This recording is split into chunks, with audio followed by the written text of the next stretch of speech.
Ustaz kita akan memberi pengajian pada hari ini. InsyaAllah banyak manfaat kepada kita semua. Kemudian insyaAllah pada subuh nanti kita kembali mendengarkan pengajian tersebut bersama Ustaz Jeffrey Yusrawir MD dengan tema ahli ibadah yang menjadi ahli neraka. Kemudian untuk infak sedekah untuk kumpul pada malam hari ini untuk masjid Rp195.000. Memahami hadis-hadis Nabi SAW. Jangan habiskan waktu mereka dengan teknologi ini. Demikian saja dimuliakan Allah SWT karena waktu terbatas di bulan Ramadan ini, dan mudah-mudahan apa yang kita sampaikan tadi dapat kita amalkan dalam kehidupan kita, terutama bagi saya yang menyampaikan, karena kami lebih berat tanggung jawabnya daripada Bapak Ibu-Ibu, karena kami yang selalu berbicara di depan itu tanggung jawabnya lebih besar daripada Bapak Ibu yang hanya mendengar. Karena Allah Subhanahu wa taala juga mengancam kabura maqtan indallahi an taqulu ma la taf'alun. Kemudian besar, kecelakaan besarlah bagi siapa yang tidak mengamalkan apa yang dia ucapkan. Demikian saja. Wassallallahu ala nabiyyina Muhammadin wa ala alihi washabihi ajma'in. Subhanakallahumma wa bihamdika asyhadu an la ilaha illa anta astaghfiruka wa atubu ilaik. Kita adalah bersyukur. Kemudian salat salam kepada junjungan kita Nabi besar Muhammad sallallahu alaihi wasallam. Allahumma shalli ala sayyidina Muhammad wa ala ali Muhammad. Bapak dan Ibu jemaah yang dimuliakan Allah Subhanahu wa taala, pada malam hari ini kita kembali mengisi malam Ramadan kita mendengarkan pengajian. Pada malam hari ini kita akan mendengarkan pengajian bersama Ustaz Fausil MPD dengan tema lelah mengejar dunia. Untuk itu langsung saja kita persilahkan kepada Ustaz untuk memberi pengajian pada malam hari ini. Ustaz dipersilakan.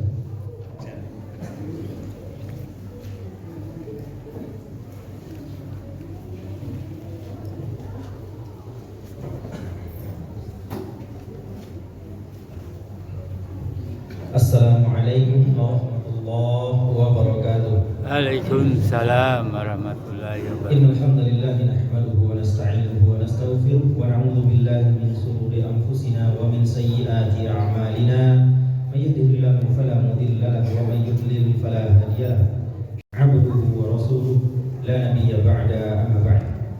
Bapak Ibu jemaah yang dimuliakan oleh Allah Subhanahu wa taala, alhamdulillah segala puji bagi Allah Subhanahu wa taala atas limpahan rahmat, nikmat dan taufiknya kepada kita. Salawat dan salam kepada Nabi kita Nabi Muhammad sallallahu alaihi wasallam. Allahumma salli ala Muhammad wa ala ali Muhammad.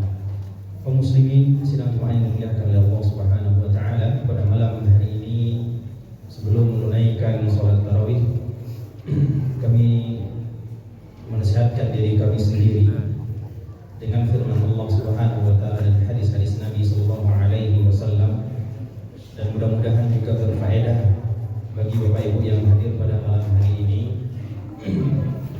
dan tentunya bisa kita amalkan dalam kehidupan kita sehari-hari, bahwasanya dunia itu akan melelahkan kita apabila kita terlalu menyibukkan diri kita dengannya.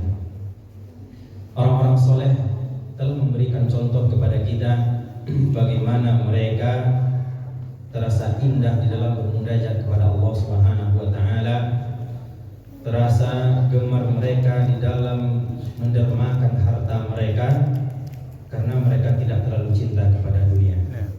Kenapa kita kadang kikir, pelit? Itu indikasi, itu adalah salah satu sebab kita sedang mencintai dunia ini. Bapak Ibu muliakan Allah Subhanahu wa taala, sampai di manalah manfaat dunia ini? Ya, kita sampai kita mati. Setelah kita mati, tak seorang pun dari kita membawa dunia ini ke dalam kubur kita. Mobil yang kita bangga-banggakan tak satu pun akan kita huni, kita baguskan lagi di kuburan kita, tidak. Semuanya akan kita tinggalkan, maka amalanlah yang akan kita bawa. Jangan sampai dunia yang melelahkan ini, yang sementara ini, menghilangkan kesempatan kita untuk hidup bahagia di kebahagiaan yang sesungguhnya, yaitu kehidupan setelah kematian. Sebagaimana sering saya sampaikan hadis Nabi SAW ketika beliau ditanya, ya Rasulullah, ayyul mu'minina aqyas. Siapakah mukmin yang cerdas itu wahai Rasulullah? Qala Rasulullah sallallahu alaihi wasallam aktsaruhum lil mauti dzikra wa ahsanuhum lima ba'dahu isti'dada. Ulaikal aqyas. Mereka yang banyak mengingat kematian dan yang paling mereka yang cerdas, kata Rasulullah sallallahu alaihi wasallam.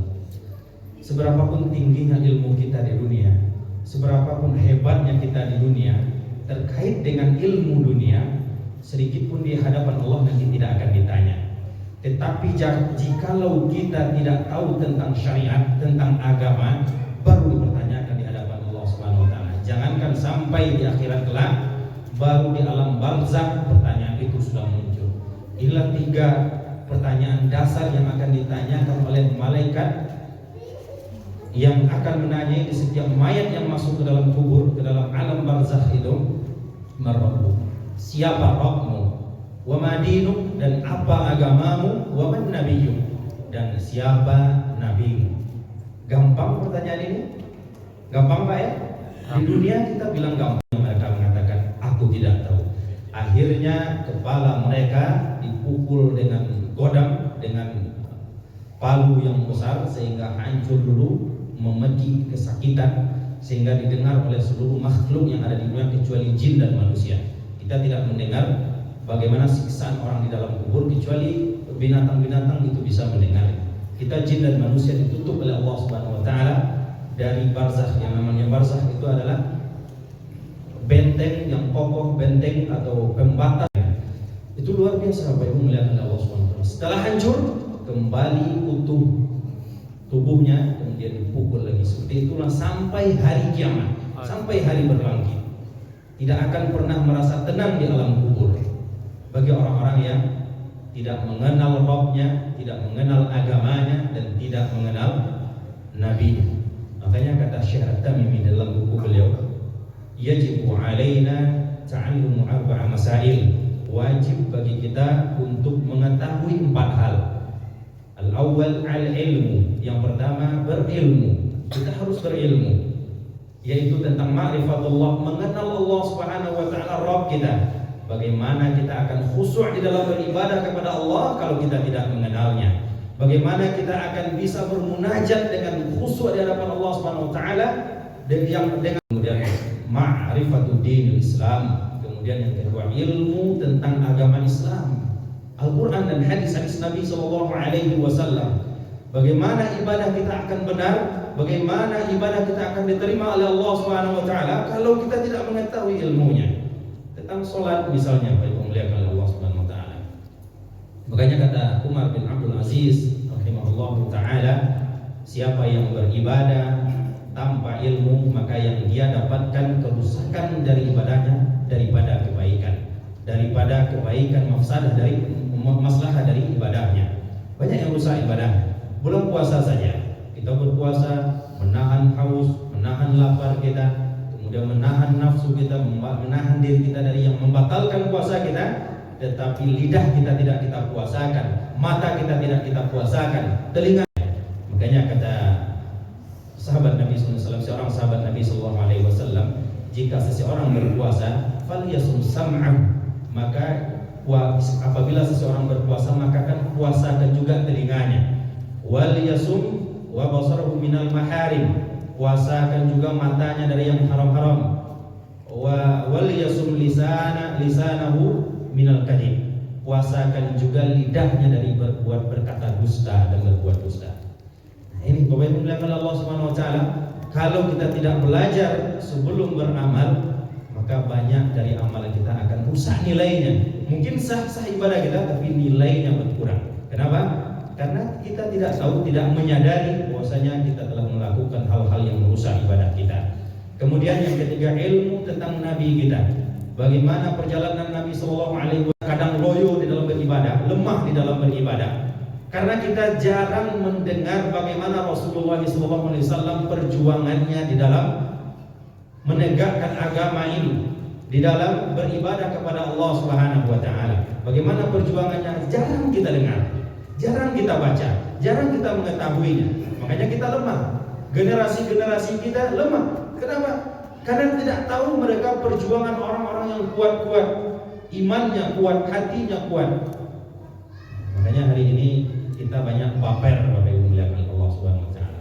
Tersinggung sedikit, baper, tidak mau lagi ke masjid. Diganti pengurus lama tidak mau lagi ke masjid. Banyak kejadian seperti ini. Baper. Kenapa? Karena tidak tahu perjuangan Nabi SAW dalam menegakkan agama. Kemudian Bapak Ibu muliakan Allah Subhanahu wa taala, yang kedua yang harus kita wal amalabi, beramal dengan ilmu tersebut. Beramal dengan ilmu tersebut. Maka Ibnu Qayyim mengatakan, siapa yang beramal tanpa ilmu seperti dia berjalan tanpa penuntun, maka akan tersesat.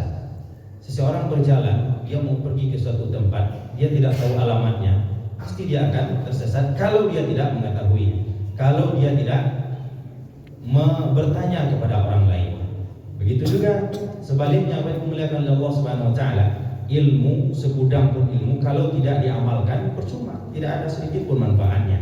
Kemudian yang ketiga yang harus kita ketahui, kata Imam, ad-da'watu ilaihi, mewariskan ilmu tadi kepada anak-anak cucu kita, mendakwahkan ilmu tadi kepada orang lain, terutama lingkungan keluarga kita, terutama anak-anak kita. Jangan wariskan harta saja, karena harisan Nabi sallallahu alaihi wasallam, karena Nabi sallallahu alaihi wasallam la yurisul dinar wa dirham. Nabi sallallahu alaihi wasallam tidak mewariskan dinar dan dirham, tetapi Nabi sallallahu alaihi wasallam mewariskan ilmu. Itu yang sampai pada kita hari ini. Maka kita berebut dengan warisan dunia, tetapi sangat sedikit kita mau mengambil warisan akhirat, warisan Nabi sallallahu alaihi wasallam. Yalah Bapak Ibu muliakan Allah Subhanahu wa taala, ketika pengajian-pengajian di luar Ramadan, sedikit kita yang hadir, tidak ada gairah kita, tidak ada semangat kita. Padahal kita butuh ilmu Ramadan itu kapan Bapak Ibu? Waktu Ramadan ini atau sebelum Ramadan? Sekarang. Sebelum Ramadan harusnya. Tetapi kajian-kajian ini banyak kita hadiri kapan? Di bulan Ramadan. Itulah tadasan. La tipe cakap baru tekan nasi sile. Jadi itu namanya. As-sabru 'alal azab, bersabar di dalam mengamalkan ilmu dan di dalam mendakwah, mengajarkan ilmu. Kita harus bersabar Bapak Ibu muliakan Allah Subhanahu wa taala. Bareng beribadah, iya. Berpuasa, bareng baik, berat, haus, lapar, menahan seharian. Salat malam berat. Apalagi kalau kita betul-betul mencontoh salat malamnya Nabi sallallahu alaihi wasallam, mencontoh salat malamnya sahabat, tabi'in dan ulama-ulama sebelumnya. Berapa lamanya mereka berdiri untuk salat, mulai dari awal malam sampai akhir malam, yaitu beberapa menit sebelum sahur, sekitar 30 menit sebelum sahur baru mereka berdiri untuk salat witir.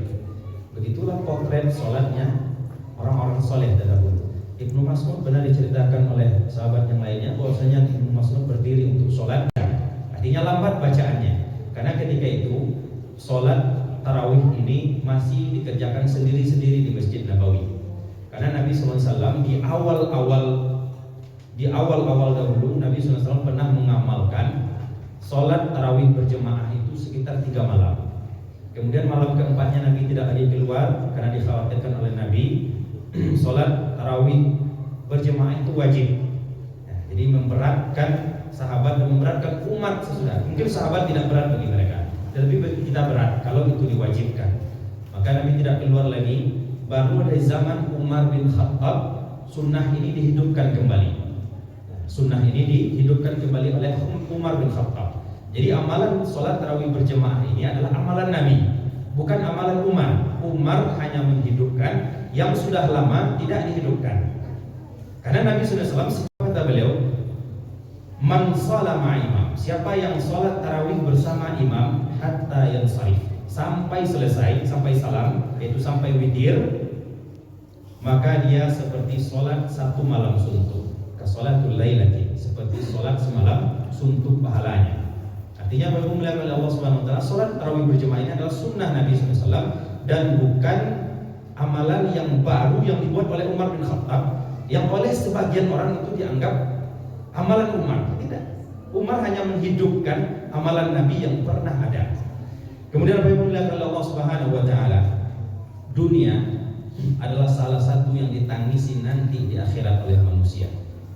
salah satu yang memberatkan langkah manusia di akhirat kelak. Jangankan di akhirat, di kubur saja menjadi penyesalan. Apa kata orang-orang yang masuk kubur? Fayaqula rabbi laula bukan sebentar saja ajal, sebentar saja, qarib. Fa as-saddaqo, aku akan bersedekah. Wa akum minas shalihin, dan aku akan menjadi orang saleh. Sedekah, Bapak Ibu muliakan Allah Subhanahu wa taala, adalah salah satu bentuk penyesalan ahli kubur. Dan sedekah ini erat kaitannya dengan dunia. Orang kalau pelit bersedekah itu menandakan dia lagi cinta dengan dunia. Begitu juga dengan kita. Apabila kita suatu hari kita memiliki harta, kita mampu untuk bersedekah saat itu. Datang orang meminta sedekah atau lewat pengumuman donasi, pengumuman untuk masjid segala macam anak yatim, enggan kita di saat itu menandakan, mendikasikan saat itu kita sedang cinta, terlalu cinta dengan dunia. Padahal kita mampu untuk di alam kubur. Fa'as-sadaqah, tangguhkan sebentar saja kematianku ya Allah untuk aku memberikan sedekah. Wa aku minas shalihin, dan aku akan menjadi orang saleh. Dunia adalah yang melelahkan kita apabila dunia tersebut menjadi kesibukan kita, melupakan kita untuk bersedekah, melupakan kita untuk beribadah. Bapak Ibu muliakan Allah Subhanahu wa taala, Nabi SAW juga mengatakan, apabila seseorang dunia ini menjadi hammah, tujuannya yang menjadi hobinya, koleksi ini, koleksi itu, ganti perhiasan ini, ganti properti ini, rumah masih kurang bagus, itu rumah tetangga bagus, kita kurang bagus, dipoleh lagi. Ini mobil tetangga belum mobil baru, kita mau beli baru lagi, beli versi terbaru keluar, kita ambil lagi. Ini kan sudah orang seperti ini akan disempitkan rezekinya oleh Allah Subhanahu wa taala. Banyak hartanya, gajinya besar, tunjangannya besar, kemudian dia milik usaha ini, usaha itu, tapi tidak pernah cukup. Itu yang disebut dengan kesempitan dunia. Padahal sudah diberikan kepadanya dunia itu sepuas-puasnya, tidak cuma rasa cukup. Itu yang disebut dengan kesempitan tadi. Bagi siapa? Fa'inka nanti dunia hamah, orang yang menjadikan dunia itu sebagai hamnya, sebagai tujuan hidupnya, sebagai hobinya, sebagai koleksinya. Tetapi kata Allah Subhanahu wa taala, dan selanjutnya Rasulullah SAW mengatakan, dan tidaklah datang dunia tadi kepadanya melain apa yang telah ditulis oleh Allah Subhanahu wa taala untuknya. Yang masuk ke dalam perutnya, ya apa yang disedekahkan tinggal untuk disimpan di akhirat nanti. Kan itu yang rezeki itu sebenarnya